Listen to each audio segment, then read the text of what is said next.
Hi everyone. ಇಂಗ್ಲೀಷ್ನಲ್ಲಿ C and K two letters ಕೂಡ ಖ್ ಅಂತ ಸೌಂಡನ್ನು ಮಾಡ್ತವೆ. ಸೊ ಯಾವುದಾದ್ರೂ ಒಂದು ವರ್ಡಲ್ಲಿ ಬಿಗಿನಿಂಗಲ್ಲಿ ಖ್ ಸೌಂಡ್ ಬಂದಾಗ ಸಿ ಬರಿಬೇಕಾ ಕೆ ಬರಿಬೇಕಾ ಅನ್ನೋ ಕನ್ಫ್ಯೂಷನ್ ಇರುತ್ತೆ. ಸೊ ಸಿ ಯಾವಾಗ ಬರಿತೀವಿ ಅಂದರೆ ಖ್ ಸೌಂಡ್ ಮುಂದೆ vowel A O U short sound ಆಗಿರ್ಬೋದು, ಲಾಂಗ್ ಸೌಂಡ್ ಆಗಿರ್ಬೋದು ಬಂದಾಗ ನಾವು ಬಿಗಿನಿಂಗಲ್ಲಿ ಸಿ ಅನ್ನು ಬರಿತೀವಿ. Short sound words example cat, cot, cut. Long sound words example cake, cone, cute.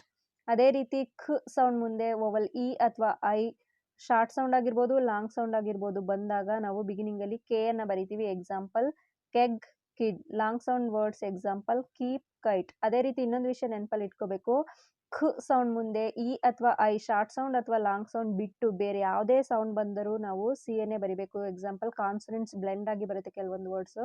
Example crane, clown, clay, crunch. For more videos, please subscribe to our channel. Thank you.